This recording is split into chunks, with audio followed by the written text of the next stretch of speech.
Welcome to Something to Talk About from the Bainbridge Island Senior and Community Center. I'm Reed Price. I'm the director of the center. Today, Ryan Bosco is with us. We're going to talk about Visit Bainbridge Island and other organizations that promote tourism here and how tourism interfaces with the wonderful place we call home. I want to thank Fieldstone Communities of Bainbridge Island for sponsoring Something to Talk About and being a sponsor of the Senior and Community Center.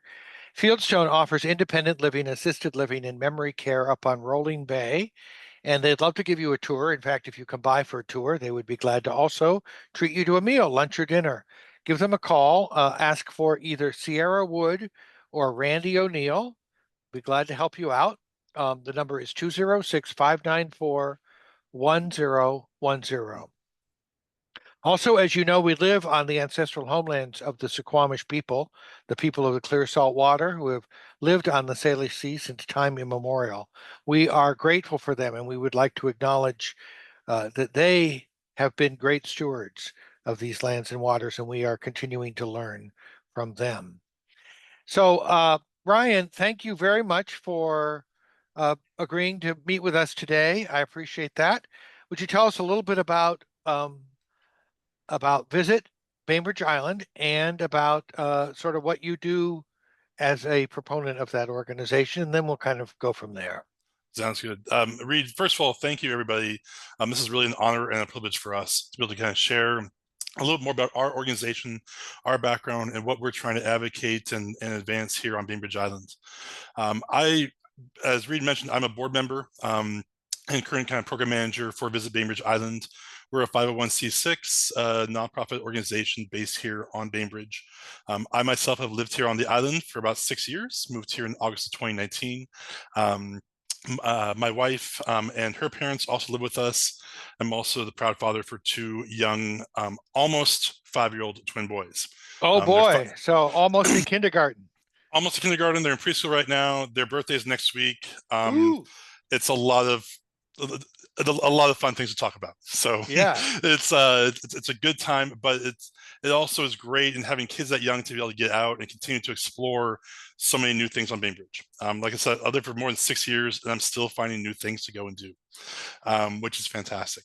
So my organization, Visit Bainbridge Island, we are part of what's called the kind of informally the three-legged stool for economic development on Bainbridge. So that's Visit Bainbridge Island, the Bainbridge Island Chamber of Commerce, and the Bainbridge Island Downtown Association. So the three organizations here, we are kind of three of the primary drivers for different areas of economic development.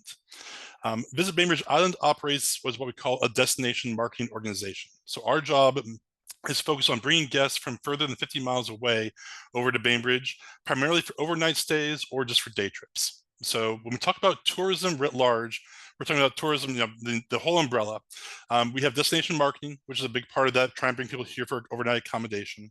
We look at day trip organizations, day trip opportunities, and we look at groups. So it could be groups coming for business meetings, could be groups coming for different sorts of events like weddings or other parties or socials. Or other groups coming for different areas of learning or travel and exploration. So for example, for anyone that's been on a cruise and had a chance to cruise to Alaska or parts of the Caribbean or Europe, the same kind of opportunities you have there on a cruise ship where you get off, you go and explore community.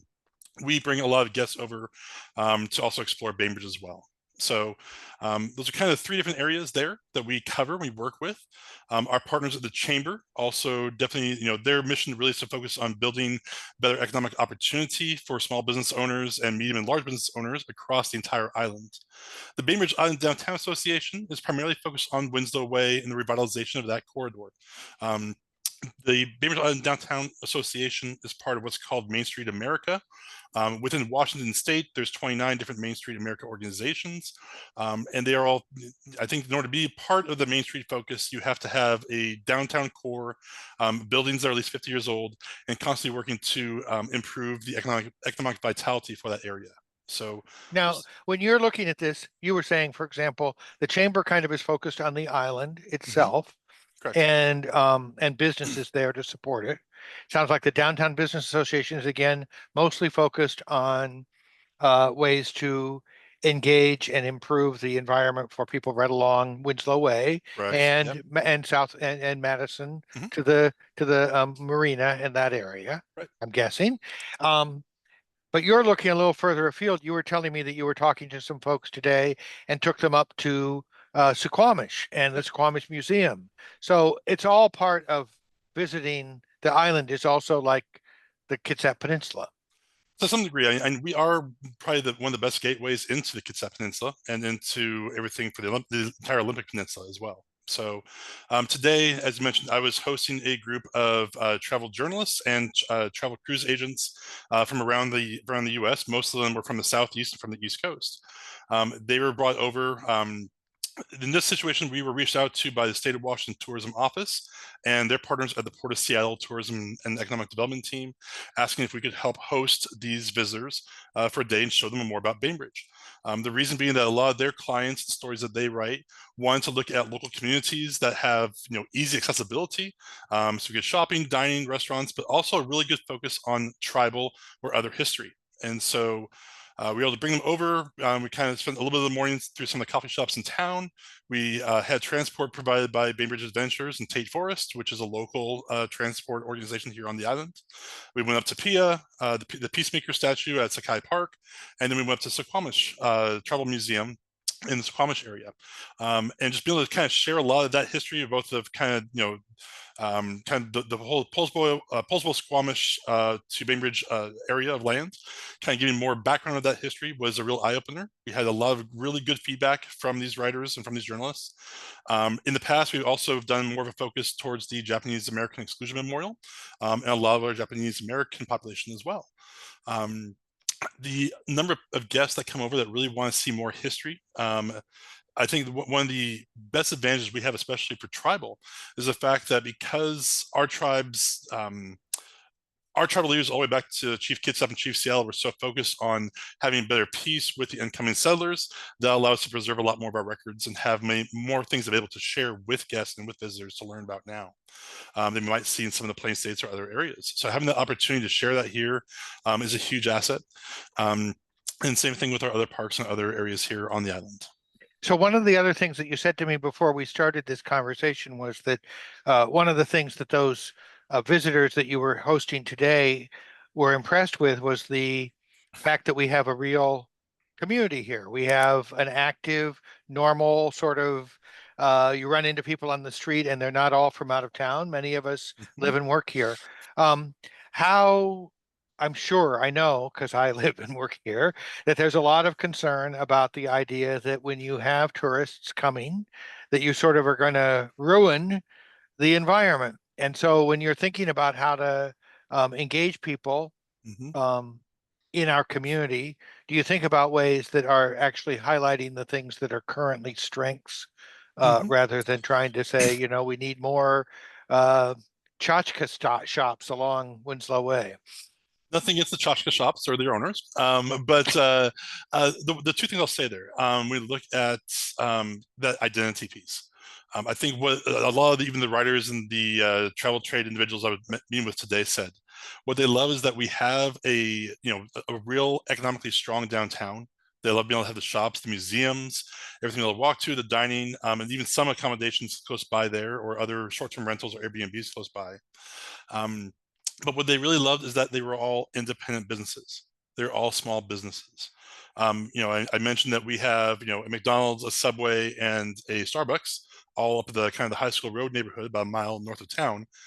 And to the best of my knowledge, those are probably the only three real chain, kind of high level chain restaurant type things that we have on Bainbridge. One thing I've seen, just I've lived in Leavenworth, I've lived in Spokane, other areas of the state. One thing I've seen is that to really maintain that identity, there are some markets when they try to attract tourists that really want to focus on catering to everything the tourists might want, and that brings in a lot of chain restaurants, it brings in a lot of chain stores, and other things there. Um, it's quite the opposite. People, when they're traveling, they want to see something that's independent, that is local, and that they don't get to see in their own town. And that's one thing that we do have here on Bainbridge is this huge plethora of independent small businesses and different stores, restaurants, even accommodation types and accommodation shops. Having that wide majority to kind of help retain our own identity. Now we look at sustainability and sake of the environment. Um, we are a huge proponent of trying to push our tour companies. So we have Tour Bainbridge and Bainbridge Adventures both. Bainbridge Adventures also then has a side business also called Tate Forest that also works with different sorts of buses and shuttles. Excuse me. We make sure that we have opportunities to put people in groups to lower the carbon footprint. We also been really big on pushing some different alternative transportation types. The Bike Barn now having e-bikes available for overnight has been a huge shift this year in that they've seen a huge increase in their overall e-bike use for, since they started renting us out this last May, especially for overnights, meaning that people can now ride the ferry, walk on, walk off, get a bike, be able to bike to an Airbnb or to another hotel or other establishment on the island. That really lowers the overall environmental impact. We try to further that as much as possible. I am meeting with a writer next week, and we're looking at some different ways to look at some new itineraries for bicyclists that want to come up from Portland and other areas kind of south of Seattle. They're looking at taking the Amtrak Cascades, come up here, bike onto the ferry. Once it gets to the island, bike to different places on the island to stay. We're also going to look at some other ways to do that with walking and rucking as well. So we're trying to look at other ways to have things be as sustainable as possible to really ensure that we're having accessibility and having accessibility being an available service, but for those that are able to find other ways to forego any sort of automobile transport. Right, kind of pitch this as a place where you can go on a bike and have a great time and get to all the things you want to get to, um, and that there'll be resources there so you don't have to bring a bike. It's right Exactly. here, you can rent Hmm. it. And I imagine, the other thing that crosses my mind, we've been talking with Zev Co-op about the cars that you could just electric vehicles that you can just pick Hmm. up, having awareness of sort of what those sort of infrastructure things are. So you don't need to bring your own stuff with you. You can come and connect once you get here.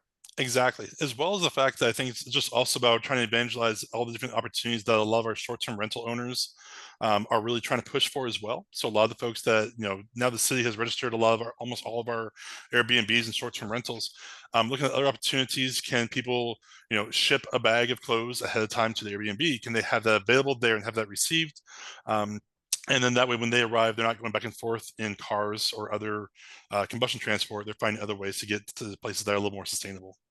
Now, when you're looking at things that might be of value to a tourist, are Hmm. there also considerations of whether those same things might be of value to those of us who live here? In other words, are there investments that actually Hmm. are going to benefit us as well as long-term Definitely. residents? Definitely. One of the things I look at, I know the city right now has a number of priorities. I don't want to dive too far into that today. But one of the things I know that we are trying to increase access for is better bike lanes and bike facilities on the island.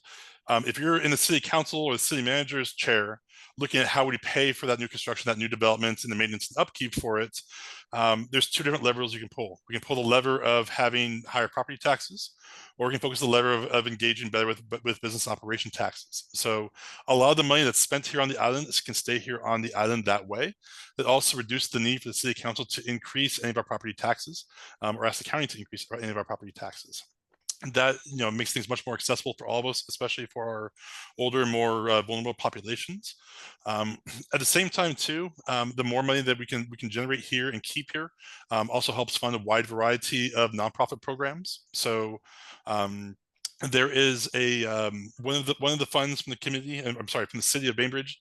It's available in most communities in Washington. It's called lodging tax. So lodging tax application or LTAC committee is assembled right now, or being assembled right now, and they'll look through a number of different nonprofit proposals from other organizations on the island for ways to reuse tax dollars generated from folks that already came and stayed last year on the island to reuse those tax dollars back to nonprofits and other groups here on the community on the island. So make sure that that tax money that is spent by from lodging is reinvested back here directly into the community. So is that that LTAC, lodging tax? Mhm, I know it's been around for a while, and a lot of people have taken advantage of it in an effort to try to provide services to tourists. mhm. And as we were just saying, maybe ancillary value to all of us. Um, with the increased effort at trying to regulate and be aware of some of those Airbnb or other overnight short-term rentals, Mhm. um, has that tax revenue gone up? Do you know? I believe it's gone up a good amount. Right now across Bainbridge Island, if we look at actual overnight stays, we have 121 hotel rooms available on the island. That's between the or rooms ish or book what we call a bookable night. So we have 5 rooms at Eagle Harbor Inn plus 2 townhouses. So I'll call a townhouse a room for this purpose of this example. We have, I believe, 51 rooms at the Marshall Suites, 45 at the Quality Inn, and 20 at the Inn at Pleasant Beach. So about 121 total rooms available from bookable nights there. On any given day, we have 168 bookable short-term rental facilities or houses or rooms available on the island as well. So we actually have more registered Airbnb or short-term, what we call short-term rentals available on Bainbridge now than we actually have bookable hotel rooms. So looking at the data so far for 2025, our overall occupancy is up about 1%. Um, the revenue from our short-term rentals and hotels is up about 8.5% year to date right now.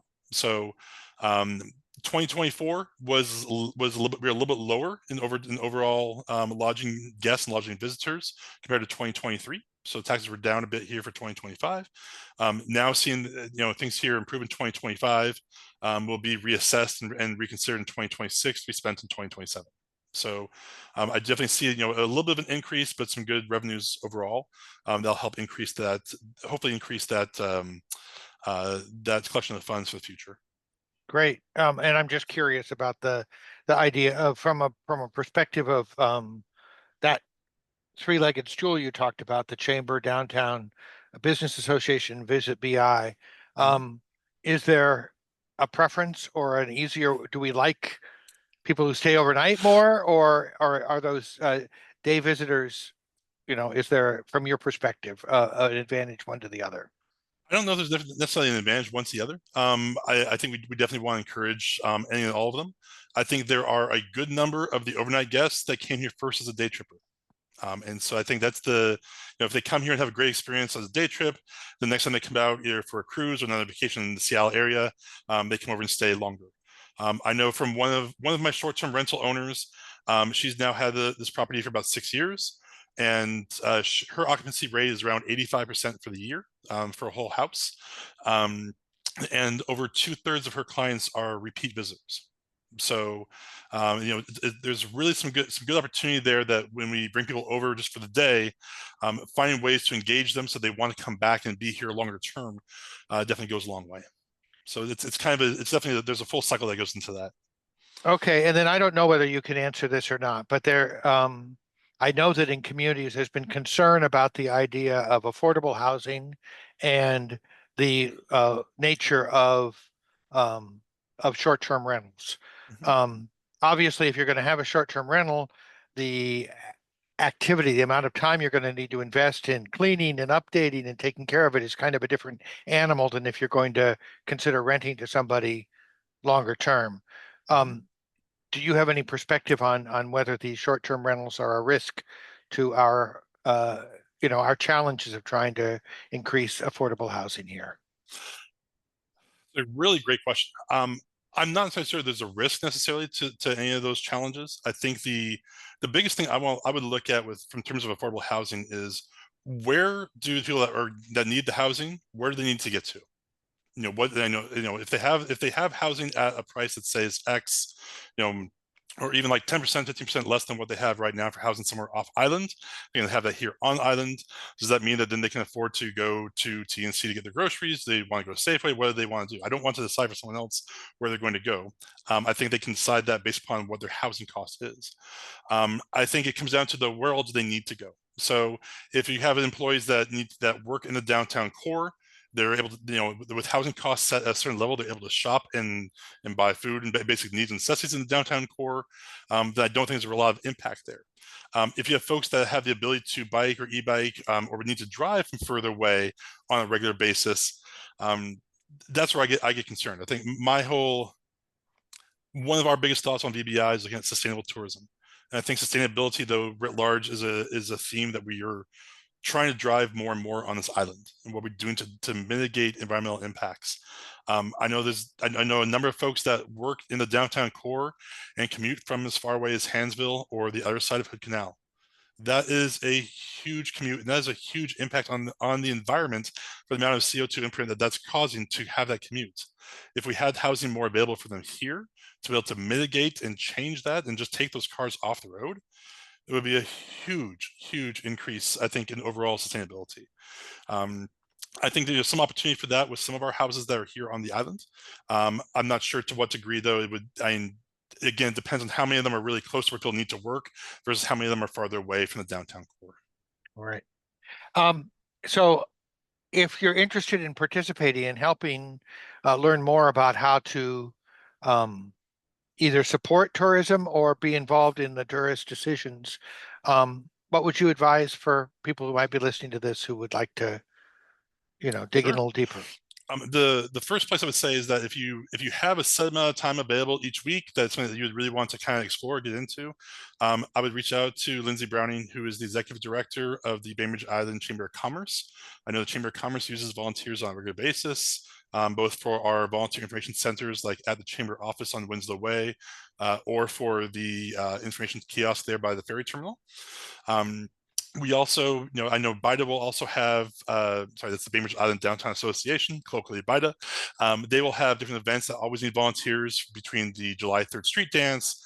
We do the kind of the hometown Halloween program, which I know I love with the small kids again, where Yeah, everyone no in the kidding. community brings their kids down trick or treat, all the local businesses, it's a great locals driven event. Um, It's a wonderful experience of goblins at 3 feet or it is whatever. It's the exactly, sea. You can exactly. look over the whole downtown. I will say, as someone who's 6.5 feet tall, I have to look down a lot to make sure I'm not running anyone over. It is a bit of a challenge at times, but it's definitely worthwhile. I think there's one, so with John Carson, who is the executive director of the Downtown Association, reach out to him as well. I know for their events, they always need help.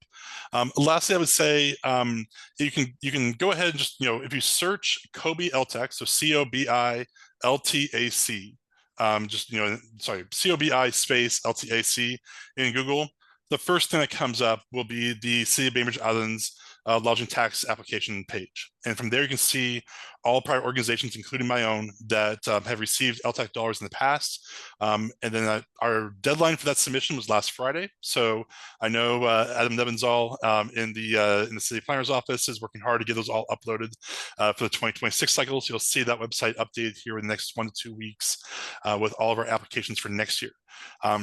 It's a great place to look and see, what organizations are trying to sponsor additional events to bring guests from further than 50 miles away.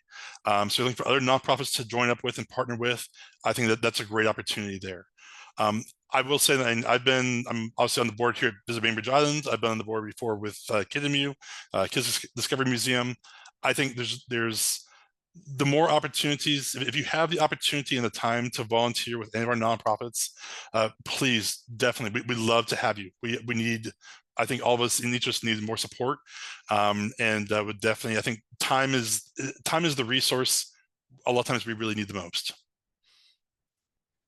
Great. I really appreciate this. I feel as taking the time because I feel as though those of us who live here see tourists come or go, watch the ferry unload, and beyond that, we're not really aware of what the thoughtfulness is about how to engage those visitors Mhm. um, and how to make sure that their visit is pleasant as well as not as sustainable as the way you put it, as not disruptive to Mhm. the way we do business. And I remember it was a few years ago, the city paid for a traffic parking survey to try to figure out. Mhm. And I know once again, the idea of charging for parking spaces is in the news. I mean, people have floated this. I know they tried it in Paulsbo and decided that was not a good idea. But anyway, I don't want to get to that. What I wanted to say was the consultant said you have almost an ideal situation for tourism where you have somebody arrive on foot, Mhm. spend a few hours, have dinner, uh, walk around, enjoy the environment, and then they get on a boat and go away. And that's beautiful. I mean, it's like they don't Absolutely. need to drive. You don't need to worry about them parking, Mhm. most of the time. Most of the time. Now, that being said, though, we need to continue to find ways. And if anyone has ideas, I'd love to hear it. I think more than anything right now, I want to hear more ideas. Um, a lot of individuals that come to the island are, may have mobility or accessibility issues or challenges or concerns. I want to find ways to be able to engage with them for sustainable tourism as well as we do for those that are more able-bodied. And that's one area that I'm trying to explore right now and identify what else can we do? What other ideas do you have? Just to make it easier for folks with limited mobility or mobility concerns to still get around and explore Bainbridge and see Bainbridge the way that we do. So if anyone has any ideas on that beyond just advise them to come on with their own van or their own vehicle, I would love to hear that. I think that would be really helpful to get some more ideas. There are what we all say 5 A's in tourism, between activities, amenities, accessibility, accommodation. Accessibility is the biggest one. That's the most important one to me. Make sure that we are fully accessible and that we can be able to explore everything. Sorry, let me try accessibility, accommodation, attraction, amenities, activities. There we go. Yeah. But I was counting and I accessibility, didn't there quite we go. get it. I knew I was missing one. There we go. Attraction, amenities, activities. Okay, there'll be a We quiz at the end of this podcast, so don't worry. Perfect. We can do it. But I want to make sure that we can make things accessible for all. And so the more opportunity we have to do that, the better.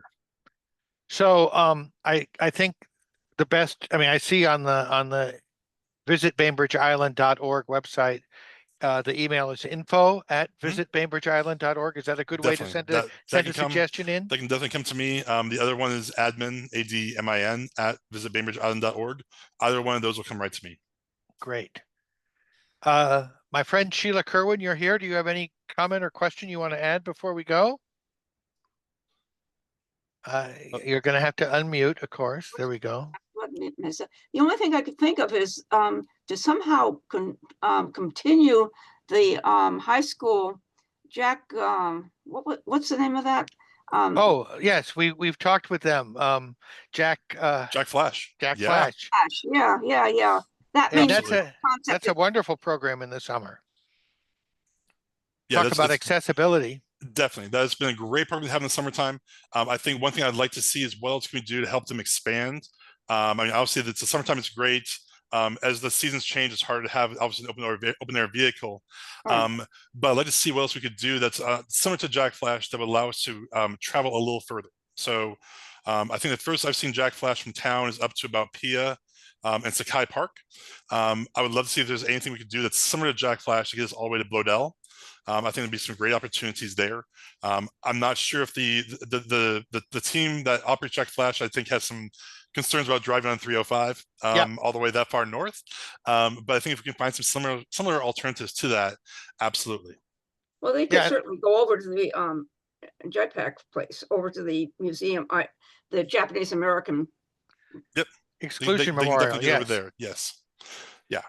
Yeah, I do think, and obviously well, not obvious, but I'm assuming the most common questions are, how do I get to Plodell? How do I get to the Exclusion Memorial? Mhm. And then maybe they don't think to ask, but another great destination would be Linwood. Yep, definitely. And anything in that Pleasant Beach area right now, we are getting more asked for that you'll want to kind of explore and see some different things, different places. I think uh, the challenge there is, yeah, I know Jack Flash is great. I think BI Ride, we had more availability for that this year on the weekends and some of the weeknights, which is great. The challenge with BI Ride we have had is when people get stranded, and then trying to get some volunteers together to go and pick people up, as that service doesn't always run all hours of the day. So Yes, I actually was asked to help. Turned out they were able to handle it, but they had a group going to the Linwood to see a movie. mhm, They were able to get there on BI Ride, but by the time the movie was over, no Kitsap Transit. exactly. So we want to make sure we have other ways to make those accessible, for everyone as well. Absolutely. Okay, I thank you for your time Ryan. again, Ryan. This was very informative, and stay in touch and let us know. We certainly think that one of the places they might want to stop by on a Saturday is the Waterfront Thrift store here at the Senior and Community Center. Excellent. A Okay. Yeah, okay. Definitely.